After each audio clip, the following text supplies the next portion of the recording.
అందరికీ నమస్కారం. ఈరోజు మనతో ఉన్నారు ప్రముఖ ఆధ్యాత్మికవేత్త, జ్యోతిష్య మరియు వాస్తు పండితులు బ్రహ్మశ్రీ డాక్టర్ గుండెపూడి శివసుధీర్ శర్మ గురువు గారు ఉన్నారు. మాట్లాడదాం. జై శ్రీరామ్ గురుగారు. శ్రీమాత్రే నమః. శ్రీ గురుభ్యో నమః. జై శ్రీరామ్. గురుగారు, 18వ తారీఖు అమావాస్య, ఈ సంవత్సరంలో చివరి అమావాస్య. మరి అమావాస్యని ఎలా వినియోగించుకోవాలి, ఏం చేసుకుంటే మంచిది?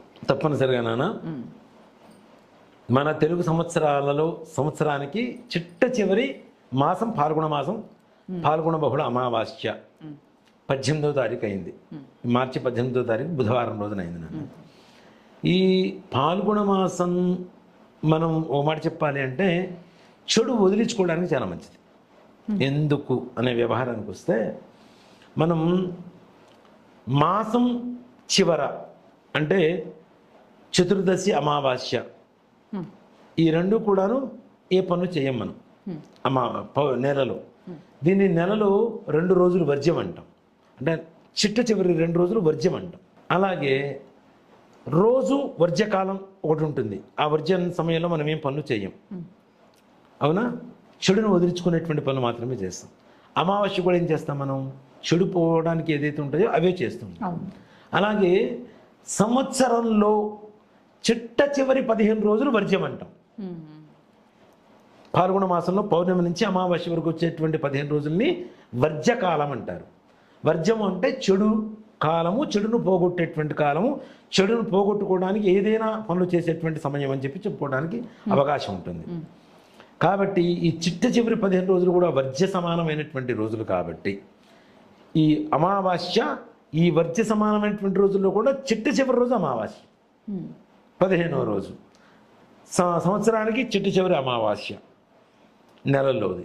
కాబట్టి ఇలాంటి అమావాస్య రోజుల్లో ఎలాంటి కార్యాలు చేస్తే మనకు ఉండేటువంటి దోషాలు కానీ, మనం అనుకున్న పనులు కానీ, ఏదైనా కార్యసిద్ధి అనుకున్న పనులు ముందుకు వెళ్ళాలి అనుకునేటువంటి పరిస్థితికి వస్తే, ఇప్పుడున్నటువంటి రోజుల్లో అతి ఎక్కువగా ఎవ్వరికి కూడా ఏ రకమైనటువంటి సానుకూలత తక్కువ, ప్రతికూలత ఎక్కువ, అనుకూలత చాలా తక్కువ నాన్న.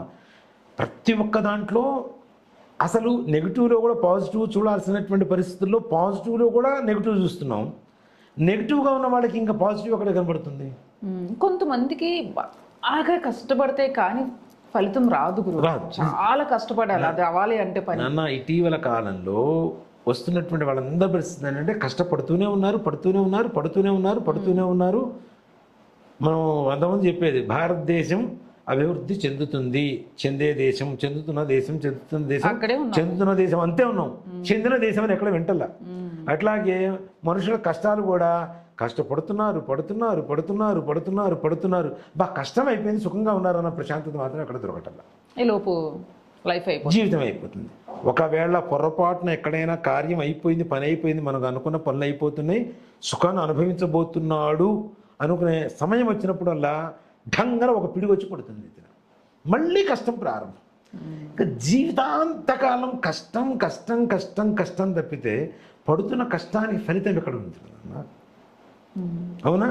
బోర్లో మంచినీళ్ళు కొడితే కొడుతూ కొడుతూ కొడుతూ ఉంటే నీళ్ళు వస్తాయి. కొన్ని రోజులకి కొద్ది కొద్దిగా కొద్ది కొద్దిగా కొద్ది కొద్దిగా రావడం మొదలు పెడతాయి. కొన్ని రోజుల తర్వాత అసలు రావడం ఆగిపోతాయి. ఇక్కడ ఏంటి, ఇంక మొత్తం డ్రై, లైఫ్ మొత్తం డ్రై అయిపోయింది. డ్రై అవ్వడానికి ఎన్ని రకాల కారణాలు ఉంటాయి మనకి లైఫ్.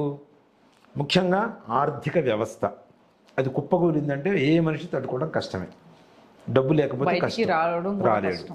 డబ్బు లేకపోవడం కష్టం, వచ్చిన డబ్బు నిలవకపోవడం కష్టం, ఇచ్చిన డబ్బులు అప్పులుగా ఇచ్చిన డబ్బులు వెనక్కి రాకపోవడం కష్టం, అప్పుల మీద అప్పులు తీర్చడం కోసం అప్పుల మీద అప్పులు చేయడం కష్టం, అవి తీర్చలేకపోవడం కష్టం. వీటన్నిటితో పాటు వివాహం కావడం కష్టం. ఇప్పుడు 32, 34, 36, 38 ఆ వయసు వచ్చేస్తుంది పెళ్ళిళ్ళు కావడానికి. ఇంకా ఆ వయసులో పెళ్లి చేసుకుని పెద్ద ప్రయోజనం ఏం లేదు.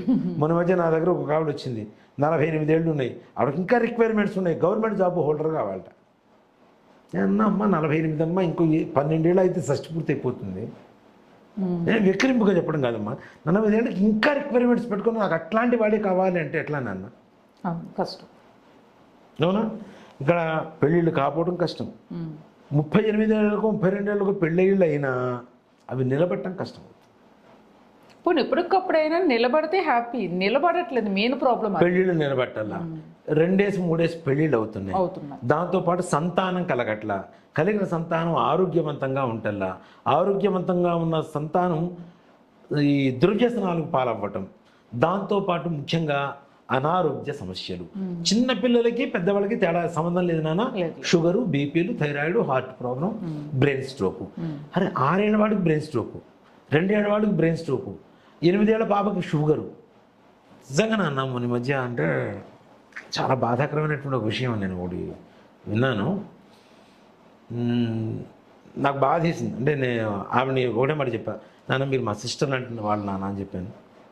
భర్త చనిపోయాడు నాన్న. ఆ టైంకి ఈవిడ ప్రెగ్నెన్సీ పాప పుట్టింది. ఆ డెలివరీ టైంలో తెలిసింది ఏంటంటే పిల్లకి తల్లికి ఇద్దరికి హెచ్ఐవి ఉంది. ఇప్పటికి వాళ్ళు మందులు తింటున్నారు. వాళ్ళ కాన్ఫిడెన్స్కి నిజంగా హ్యాట్స్ ఆఫ్ చెప్పాలి. అమ్మాయి మొన్న నా దగ్గరికి ఏడ్ చేసింది. ఆ పాప అంటే inter second year, degree first year నన్ను అమ్మాయి నా దగ్గర ఏడ్ చేసింది. నాన్న నువ్వేం బాధపడుకు నాన్న, నేను మామను నాన్న అని చెప్పి నేను మాట్లాడుతుంటే ఏడ్ చేసింది. ఏమైంది నాన్న అన్న. వాళ్ళమ్మ చెబుతుంది, ఎవరి దగ్గర తను ఇంతవరకు ఇట్లా ఇదవ్వలేదు అయ్య గారు, మీరు అన్నారు కదా మామ అని, మా అనేవాళ్ళు మాకు ఎవరు లేరు, మమ్మల్ని ఎవరు కూడా ఇట్లా తెలిసి, నేను మీతో ఓపెన్గా చెప్పినా మీరు నాతో మాట్లాడుతున్నారు, మంచిగా ప్రేమగా మాట్లాడుతున్నారు, నా కూతురిని మేనగోడలు అంటున్నారు, మీరు ఇట్లా మాట్లాడిన వాళ్ళు ఎవరు లేరు, ఆ ఎమోషన్ తట్టుకోలేకపోతుంది తను, అందుకని ఏడ్చిందని. ఇలాంటి పరిస్థితులు కూడా ఉన్నారు నాన్న చాలా. అనారోగ్య పరిస్థితులు. ఈ అనారోగ్యంలో BP, sugar, thyroid, cancer, heart problem, kidney problem, accidents, water accidents, fire accidents, suicides, murders, ఇన్ని రకాల కారణాల వల్ల ఉండేటువంటి అకాల మరణాలు. దీంతోపాటు మన పూర్వీకులు 2-3 పెళ్ళిళ్ళు చేసుకోవడం, 2-3 ఇల్లీగల్ కాంటాక్ట్స్ మెయింటైన్ చేయటం, దానివల్ల ఇంట్లో ఉండేటువంటి ఆడవాళ్ళని ఏడ్పించడం, మానసికంగా శారీరకంగా కొట్టడమే కింద పడేసి మనం మాట్లాడితే గట్టిగా, ఇంకా గట్టిగా మాట్లాడితే ఉరేసిన వాళ్ళు కూడా చాలామంది ఉన్నారు. పెట్రోల్ బస్ తగలబెట్టిన వాళ్ళు ఉన్నారు, గ్యాస్ సిలిండర్ తిప్పి తగలబెట్టిన వాళ్ళు ఉన్నారు, బావిలో నెట్టేసి చంపిన వాళ్ళు ఉన్నారు, చెరువులో తోసేసి నెట్టేసి చంపిన వాళ్ళు ఉన్నారు. ఇప్పుడు నిజంగా అంటే ఇప్పుడు అమ్మాయిలు చంపుతున్నారు అంటే ఇది ఆశ్చర్యమే లేదు నాన్న, మనం ఇచ్చిన సంప్రదాయం అది. మగవాళ్ళు పూర్వకాలంలో ఒకప్పుడు ఇచ్చేసినటువంటి సంప్రదాయమే. ఎదురు తిరిగితే ఆడవాళ్ళని అణిచిపడేశారు, కొట్టారు, చంపారు. ఇప్పుడు అది రివర్స్ అవుతోంది.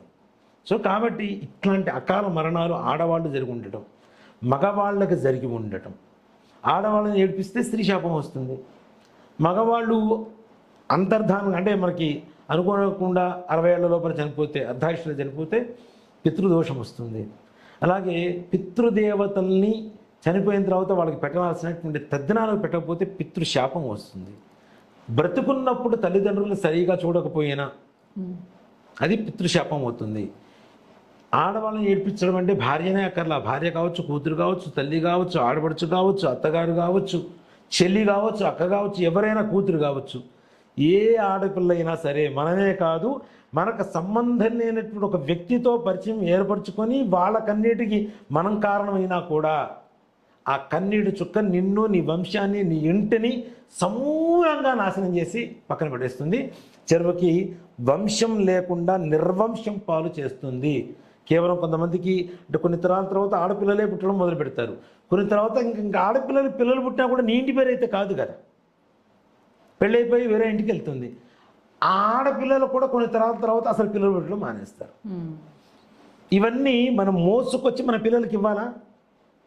మన పూర్వీకులు తప్పు చేశారు కాదని చెప్పు, తెలుసో తెలియకో జరిగింది.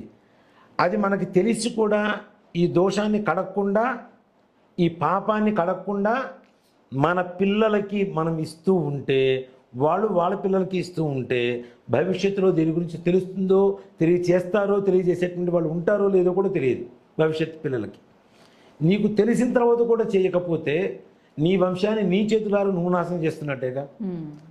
ఆల్రెడీ నీకున్న బాధల్ని నువ్వు పెంచుకుంటూ అనుభవిస్తూ కూడా ఇంకా నీ పాపాలని, బాధల్ని, కష్టాలని నష్టాలని ఈ భవిష్యత్ తరాలకు కూడా మన చేతులారా మనం అందజేస్తున్నట్టే లెక్క. దాంట్లో ఏమాత్రం కూడా సమస్య ఏంటి. మన పూర్వీకులే కాదు, మన వల్ల ఎవరన్నా బాధపడి ఉన్నా తప్పనిసరిగా అది కూడా ప్రాబ్లం అవుతుంది. అది తదుపరి తరాలకి కారణం అవుతూ ఉంటుంది, వాళ్ళ బాధలకి. కాబట్టి ఇలాంటి దోషాలు ఎక్కువగా ఫేస్ చేస్తున్నారు నాన్న. మ్యారేజ్ కావచ్చు, సంతానం కావచ్చు, ఆరోగ్యం కావచ్చు, ఆర్థికం కావచ్చు, అనేక రకాల సమస్యలు. ఏవి అనుకున్న పనులు అనుకున్న సమయానికి ఎక్కడ జరగవు, జరగట్లేదు. అయినట్లే ఉంటే కావు, 99% చూస్తున్నారు, మళ్ళీ న్యూట్రల్కి వచ్చేస్తున్నారు, 0 లెవెల్కి వచ్చేస్తున్నారు. మళ్ళీ 99% చూస్తున్నారు, మళ్ళీ 0 లెవెల్కి వస్తున్నారు. ఈ జనాలకి 99%కి వెళ్ళిందే కనపడుతుంది, కానీ 0 లెవెల్కి వచ్చింది కనపడలేదు. ఈ 99% ఉన్నది జనాలు చూసేవాడు ఏమనుకుంటున్నారంటే 99 కాదు 200% సంపాదించాడు వీడు అనుకుంటున్నారు. ఈ 99% స్టేజ్కి వెళ్ళినప్పుడు 0 లెవెల్కి వచ్చిన తర్వాత వీడు 99% కాదు కదా 200 లెవెల్ జనాలు అనుకునే రేంజ్కి వీడు రీచ్ అవ్వాల్సి వస్తుంది. వీడు పరువు కోసం నలుగురిలో చూపించాల్సి వస్తుంది, దానికి తగ్గ అప్పులు చేయాల్సి వస్తుంది, దానికి తగ్గ భారాన్ని మోయాల్సి వస్తుంది. కానీ ఇక్కడ మోస్తున్న భారం అంతా ఎక్కడ అప్పుల మీదనే, సంపాదన లేదు ఉంటలా, అప్పుల మీదనే మోస్తున్నారు. అలా నాన్న పేరు గొప్ప ఊరు దిబ్బ అనుకునేటువంటి వాళ్ళు చాలామంది ఉన్నారు. మనం అనుకుంటాం పెద్ద బిల్డింగ్ ఉంటుంది, బిల్డింగ్ మీద ఎన్ని అప్పులు ఉన్నాయో మనకేం తెలుస్తుంది చెప్పండి. ఉన్న పొలాలు స్థలాలు అమ్ముకున్న రాజకీయ నాయకులు ఉన్నారు, కేవలం పేరు కోసమే, వేరే దానికోసం కాదు, కేవలం పేరు కోసం, ఆ హుందాదనం చూపించడం కోసం. అలా కూడా చాలా మంది ఆలోచిస్తారు, చాలా మంది. కొంతమంది ఉన్నది దాచుకున్నా కూచమ్మ కూడబెడితే మాచమ్మ మాయం చేసిందని ఎవరో వచ్చి దోచుకుపోవటం, మోసం చేయటము, షేర్ మార్కెట్ రూపంలో నేను అక్కడ చేస్తాను ఇక్కడ చేస్తాను, స్థలాలు కొని డబుల్ రిజిస్ట్రేషన్ చేసుకొని మోసపోవడము, పార్ట్నర్షిప్ బిజినెస్లో మోసపోవడము, అప్పులు ఇచ్చి మోసపోవడము, ఇట్లాంటివే ఎక్కువ జరుగుతుంటాయి. కొంతమంది చూడండి అప్పులు ఇస్తారు, వెనక్కి రావు, అది ఓకే మన డబ్బు కాబట్టి అయిపోయింది. మధ్యవర్తిగా ఉండి మనకు తెలిసిన వాడు ఇచ్చేసాయని చెప్పి 10 లక్షలు ఇప్పిస్తాడు, తీసుకున్నవాడు జంప్ ఇప్పి మధ్యలో ఉన్నవాడు ఏం చేయాలి, వీడు కట్టుకోవాలి. వీడికి సంపాదన లేదు, వాడి వల్ల లాభం లేదు, వాడు తీసుకున్న 10 లక్షలు కూడా వీడే కట్టాలంటే ఇంట్లో వాడితో గొడవలు వస్తాయా, రావా? పిల్లలతో గొడవలు వస్తాయి, భార్యాభర్తల మధ్య గొడవలు వస్తాయి, ఇన్ని రకాల సమస్యలు వస్తాయా? అంటే డబ్బు అనేది ఎంత పాపిష్టిగా ఉంటుందనే చెప్తున్నాను. కాబట్టి ఇట్లాంటి సమస్యలు కూడా ఉన్నాయి. ఇలాంటివన్నీ కూడాను కేవలం పితృదోషం, స్త్రీ శాపం, బ్రహ్మహత్యాది పాతకాలు అంటారు. రావి చెట్టును కొట్టడం, మేడు చెట్టును కొట్టడం, జమ్మి చెట్టును కొట్టడం, ఇట్లాంటివి కూడా బ్రహ్మహత్యాది పాతకాల కిందకు వస్తాయి. గోహత్యా పాతకం, గోవుల్ని కొట్టడం, సర్పవధ, సర్పాల్ని చంపడం, ఇట్లాంటి వాటి వల్ల వచ్చేటువంటి దోషాల వల్ల ముఖ్యంగా ఇలాంటి కార్యాలు ఏవి కూడా ఇంట్లో సత్కార్యాలు జరగవు, శుభకార్యాలు జరగవు. శుభకార్యం చేయాల్సి వచ్చినా దాన్ని కూడా అప్పు తెచ్చుకోవాల్సిన పరిస్థితే, కానీ సంపాదించుకున్నాం మనం ఈ పని చేసుకుంటున్నాం అనుకునే పరిస్థితిలో మాత్రం ఎక్కడ ఉండలేదు జనాలు. ఇలాంటి దోషాలు పోవడం కోసం నాన్న పాల్గొన బహుళ అమావాస్య మార్చి 18వ తారీఖు గోకర్ణం, మనం మన వీడియో ఓపెన్ చేస్తే అదే అనుకుంటారు గ్యారంటీ. గోకర్ణంలో మనం ఎన్నిసార్లు చూసినా తనివి తీరినటువంటి ఆత్మలింగ రూపంలో ఉన్నటువంటి మహాబలేశ్వరుడి చెంత ఈ మోక్షనారాయణ బలి అనేటువంటి కార్యక్రమాన్ని చేయిస్తారు నాన్న. మోక్షనారాయణ బలి అంటే మోక్షం కలుగు చేసేటువంటి నారాయణుడు. అక్కడ దీంట్లో మనకి ఏంటంటే వెళ్ళేదేమో శివుడి దగ్గరికి, చేసేదేమో విష్ణుమూర్తికి సంబంధించినటువంటి నారాయణ బలి చేసేది, మోక్షనారాయణ బలి చేస్తున్నాం. దీంట్లో ఇంకోటి కూడా ఏంటంటే మనకి శివుడి ఇది ఉంటుంది కదా, పానమట్టం ఉంటుంది కదా గోకర్ణంలో, శివుడి లింగం ఆ పైన సూత్రం ఉంది కదా, రాయితో ఉంటుంది కదా, అది విష్ణుమూర్తిట. సో కాబట్టి నారాయణుడు శివుడు ఇద్దరు ఒకే చోట ఉంటారు. అక్కడ మోక్షనారాయణ బలి చేయిస్తారు. ఆ మోక్షనారాయణ బలి పూజా కార్యక్రమాన్ని పూర్తి చేసుకున్న తర్వాత దయచేసి చెప్తున్నా, వెంటనే ఫలితాలు రావు. వాళ్ళ అదృష్టాన్ని బట్టి, వాళ్ళకు ఉండేటువంటి కర్మని బట్టి. ఇప్పుడు ఈ షర్టు మీద ఇప్పుడే వేసుకున్నానన్న చిన్న మరక పడింది, ఒకసారి సోపుతో అట్లాంటి పోతుంది. ఇంకాస్త ఎక్కువ మరక పడింది, కాస్త సబ్బుతో ఇంకాస్త గట్టిగా రుద్దితే పోతుంది. మరక పడింది, ఒక వారం 10 రోజులైంది, పేరుకుపోయింది, మొత్తం లోపలికి పోయింది, డ్రై వాష్కి ఇస్తే పోతుంది. అంతే కదా, అవునా? అట్లానే మనకున్న కర్మని ఎన్నో తరాల నుంచి, ఎన్నో రోజుల నుంచి, ఎన్నో సంవత్సరాల నుంచి పేరుకు పెట్టుకొచ్చి ఒక్కసారిగా డ్రై వాష్ అయిపోవాలి అంటే ఎట్లయిపోతుంది? అవునా? ఖచ్చితంగా టైం పడుతుంది, టైం తీసుకుంటుంది తప్పనిసరి. కాబట్టి వెంటనే అవచ్చు కొంతమందికి నెలలు కావచ్చు, మహా అయితే మళ్ళా చెప్తున్నా సంవత్సరం దాటిన తర్వాత మీరు ఏ సంకల్పం కోసమైతే చేసుకున్నారో దానికంటే రెట్టింపు దశలో మన జీవితం ఉంటుంది. దాంట్లో ఏమాత్రం కూడా సంశయం లేదు. మనం ఒక ఊహ ఉంటుంది, డ్రీమ్ లైఫ్, ప్రతి ఒక్కరికి ఇలా ఉండాలి, నా లైఫ్ ఇలా ఉండాలని. మనకొస్తే మన డ్రీము ఒక లిమిట్స్ ఉంటుంది. భగవంతుడు నీ గురించి కలగలిగితే ఇంకా దాని గురించి కావాల్సిందే మనకి కదా. భగవంతుడు ఇస్తే ఏదైనా ఇవ్వచ్చు, ఎంతైనా ఇవ్వచ్చు. కాబట్టి భగవంతుడు ఇస్తాడని చెప్పడం ఏమాత్రం కూడా సంశయం లేదు నాన్న. ఇది ముఖ్యంగా ఈ మోక్షనారాయణ బలి కూడాను అనేక రకాల మాధ్యమాలలో విపరీతమైనటువంటి ప్రచారం జరుగుతుంది. నమ్మాలా లేదా అనేటువంటిది అది మీ విద్యకి వదిలేస్తున్నాను నేను. కానీ నమ్మడానికి నమ్మకపోవడానికి కొన్ని కారణాలు ఉంటాయి, కొన్ని వ్యత్యాసాలు ఉంటాయి. ఆ వ్యత్యాసాలు ఏంటో గమనించండి దయచేసి. భగవంతుడు ఇంతమందిని తీసుకొచ్చి నా దగ్గర వాళ్ళ కుటుంబాలకి ఉన్నటువంటి కర్మని విముక్తి చేయరా అని చెప్పి సంకల్పం ఆయన ద్వారా మనల్ని సాధకులుగా పెట్టి తీసుకుని వెళ్తున్నప్పుడు తీసుకెళ్ళడానికి మనం ఎవరం, వద్దని చెప్పడానికి మనం ఎవరున్నానా? భగవంతుడి దయ సంకల్పం ఉండాలి. అందుకనే అన్ని వేల మందిని తీసుకెళ్ళి ఇక్కడ వెబ్సైట్లు ఒకటి రాంగ్ రూట్ పట్టిస్తున్నాయి. కొన్ని వెబ్సైట్లు, కొన్ని ఛానల్స్. ఇక్కడ ఒకటి చెప్తానన్న, అసలు మూలమేదో దానికి చివరేదో మొదలేదో తెలియకుండా మాట్లాడి ఏది పడితే చేసేటువంటి వాళ్ళ మాటలు ఎట్లా నమ్ముతున్నారో నాకు తెలియట్లేదు. కానీ జనాలు నా వృత్తికి సంబంధం లేనటువంటి వ్యక్తివి, నా వృత్తి కాదు, నా పని కాదు నీది, నీకు దానికి సంబంధం లేదు, నువ్వు వెళ్ళిపోయి కూర్చొని సుత్తపూసలాగానే మాట్లాడతాను, నేను మాట్లాడితే ఎవరెవరు వస్తున్నారు, మన మధ్య ఏదో ఒక ఇది వచ్చింది, ఎవరెవరు ఎందుకు వస్తారు? అసలు ఫస్ట్ మనమెవరో తెలుసుకుంటే ఎదురు వాళ్ళ గురించి ఎవరైనా మాట్లాడతాం. అవునా? నీకు సంబంధం లేనటువంటి పర్సన్ నువ్వు ఏదో ఒక ఛానల్ అడ్డం పెట్టుకొని కొంతమంది వ్యక్తులను అడ్డం పెట్టుకొని మాట్లాడి చేసుకుంటే అది ఎంతవరకు కరెక్ట్ అనేది ఇంకోటి కూడా చెప్తానన్న. దీనికి కావచ్చు, దీని మూలమైనటువంటి వ్యక్తులు కావచ్చు, అలాగే దీనికి సహకరించేటువంటి పరోక్షంగా ప్రత్యక్షంగా సహకరించేటువంటి వ్యక్తులు కావచ్చు, అందరూ భాగస్వాములే. ఇప్పటికీ కొన్ని ఛానల్స్లో నా పేరు చెప్పుకొని సుధీర్ శర్మ గారిని వస్తారు, మీరు అక్కడికి వెళ్ళిపోండి, మేము పంపిస్తాం, ఆయన అక్కడే ఉంటారు, ఆరాధ్వర్యంలో జరుగుతుందని చెప్పుకునే ఎంగిలి కుడి తినేటువంటి వాళ్ళు కూడా చాలామంది ఉన్నారు. నేను దీంట్లో ఖండిస్తున్నాను, విపరీతంగా ఖండిస్తా. ఎందుకంటే నాకు సంబంధం లేనప్పుడు అసలు నా పేరు ఎట్లా చెప్పుకుంటావు నువ్వు? చెడు పేరు చెప్పుకొని కాయలు ఎట్లా తింటావు నువ్వు? కరెక్ట్ కాదు కదా. నీ స్వశక్తి నీకు లేదు. నేను మొదలుపెట్టింది నువ్వు కావాలంటే చెప్పుకో, డైరెక్ట్ చెప్పుకో, ఆయనతో సంబంధం లేదని చెప్పుకో. అదేం కాకుండా నా పేరు చెప్పుకుంటే ఇంకా అదే ఎంగిల్ తింటానంటే కూడా కరెక్ట్ కాదు కదా. కాబట్టి వెళ్ళి ఏదో అందరూ గందరగోళం చేసేసి దీంట్లో అందరికి పాపం ఉంటుందా, ఉండదా? నోనా? ఇప్పుడు జనాలందరూ వచ్చిన వాళ్ళందరూ ఏమంటున్నారు, ఇంతమందిని తీసుకెళ్తున్నారు కదా, చేసుకొని వస్తున్నారు అంటే నేను ఒకటే మాట చెప్తా, ఇంకొక ఛానల్లో ఇంకొక నెంబర్లో ఇవి ఎక్కడా దొరకవు, మీకు అందుబాటులో సుధీర్ శర్మ ఇంకెక్కడ ఉండడు. ఎవరన్నా నా పేరు చెప్పి మోసం చేయాలి అనుకుంటే అది మోసం తప్పితే వేరే ఆలోచన కాదు, వేరే మాకు ఏ రకమైనటువంటి సంబంధం లేదు. అది గోకర్ణ యాత్ర కావచ్చు, రాజశ్యామల అమ్మవారి లాకెట్టు కావచ్చు, వారాహి అమ్మవారి లాకెట్టు కావచ్చు, తాయెత్తు కావచ్చు, నాతో అపాయింట్మెంట్స్ కావచ్చు, నాతో కార్స్ కావచ్చు, మరే ఇతర పరమైనటువంటి వ్యవహారాలు ఏవైనా సరే సుధీర్ శర్మతో మాట్లాడాలి, సుధీర్ శర్మతో కాంటాక్ట్ అవ్వాలి, సుధీర్ శర్మ దగ్గర నుంచి వస్తువులు ఏమైనా తీసుకోవాలి, దేవతలకు సంబంధించినటువంటి వస్తువులు అంటే ఒక్కటే నెంబర్ 8143666818. ఈ నెంబర్కి తప్పించి మిగిలిన నెంబర్కి మీరు అపాయింట్మెంట్ తీసుకున్నా నేను మాట్లాడను, డబ్బులు వేసినా నాకు సంబంధం లేదు. ఏదైనా వాళ్ళు వస్తువులు పంపించినా నాకు దగ్గర నుంచి వచ్చినటువంటి వస్తువులు అయితే కావు, నేను తయారు చేసినటువంటి వస్తువులు అంతకంటే కావు. దయచేసి గమనించండి.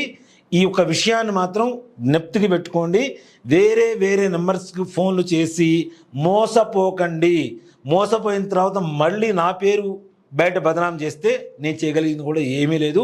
నిర్మోహమాటంగా చెప్తున్నాను, నిస్సంకోచంగా చెప్తున్నాను.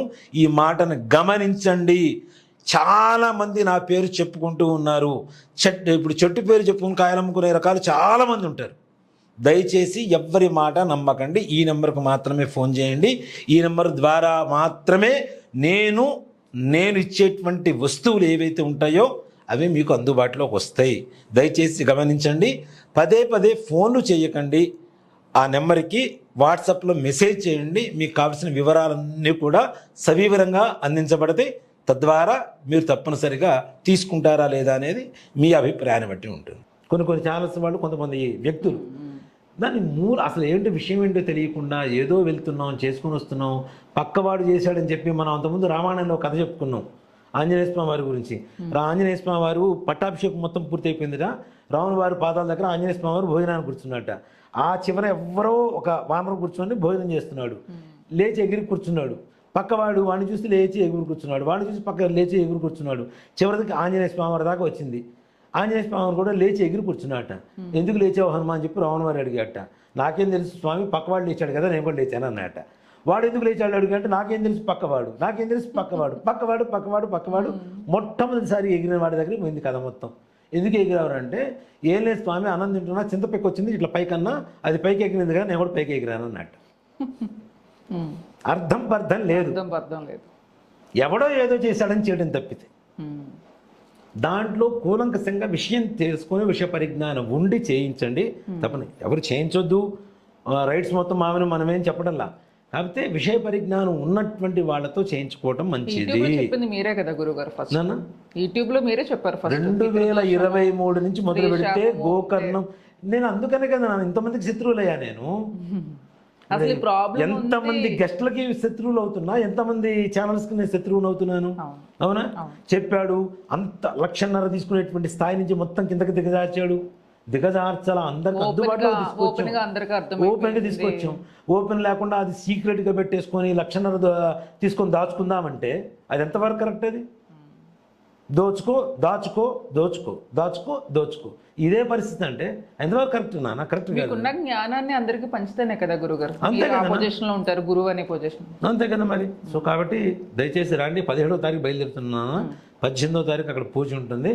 మనం మరలా 19వ తారీఖు పొద్దున ఇక్కడ ఉంటాం. కాస్త ఎర్లీగా పూజలు చేసుకొని, అంటే తెల్లవారితే మనకు ఉగాది కదా, అందరి ఇళ్లలో ఉగాది చేసుకుంటారు కదా, కాబట్టి పొద్దున 8:30 ఆ టైం కల్లా ఇక్కడ ఉండేట్టుగా మనం ఏర్పాటు చేద్దాం హైదరాబాద్లో. తప్పనిసరిగా రావాలి అనుకునేటువంటి వాళ్ళు దయచేసి 8143666818 ఈ నెంబర్కి ఫోన్ చేయండి. ఈ నెంబర్కి ఫోన్ చేసి బుక్ చేసుకోండి. అది కూడా 15వ తారీఖు వరకు మాత్రమే. 17వ తారీఖు బయలుదేరుతాం. 15వ తారీఖు వరకు మాత్రమే చేయండి. టిక్కెట్లు 15వ తారీఖు లోపలే క్యాన్సిలేషన్ ఏమైనా ఉంటే చేసుకోండి. 15వ తారీఖు దాటిన తర్వాత క్యాన్సిలేషన్ చేసుకున్నా డబ్బులు వాపసు ఇవ్వబడవు. దేనికంటే నష్టం, నాకు లాభం లేకపోయినా పర్వాలేదు, నష్టం కూడా భరించాలంటే కష్టం అవుతుంది. కాబట్టి దయచేసి 15వ తారీఖు లోపల మాత్రమే క్యాన్సిలేషన్ చేసుకోండి. ఏదైనా చేసుకోవాలనుకుంటే ఇంకోటి కూడా చెప్తాను, క్యాన్సిలేషన్ చేసుకునే పరిస్థితి మీకు రాకూడదని పరమేశ్వరుని మనస్ఫూర్తి కోరుకుంటా.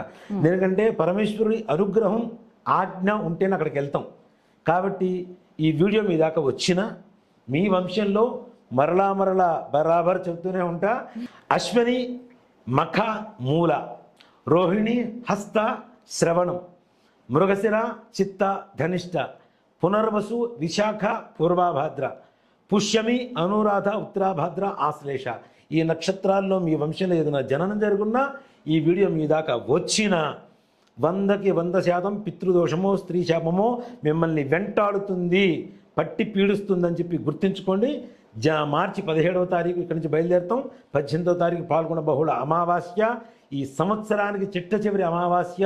ఈ మాసాలలో 12వ మాసంలో చిట్ట చివరి రోజు కూడా, సంవత్సరంలో చిట్ట చివరి రోజు కూడా వస్తుంది. కాబట్టి ఇలాంటి రోజుల్లో చేయించుకోవడం, అందులో ఇందాక చెప్పినటువంటి నక్షత్రాలు పూర్వభాద్ర నక్షత్రం కూడా ఆ రోజున వస్తుంది. అంటే పితృదోషకారకమైనటువంటి నక్షత్రాలు ఒక నక్షత్రం పూర్వభాద్ర నక్షత్రం, కాబట్టి ఆ నక్షత్రం కూడా వస్తుంది. కాబట్టి ఆ రోజున చాలా గొప్ప రోజుగా ఉంటుంది. ప్రతి ఒక్కరు కూడా త్వరపడి ముందుగా మీ వివరాలు నమోదు చేసుకోవాల్సిందిగా ప్రార్థన.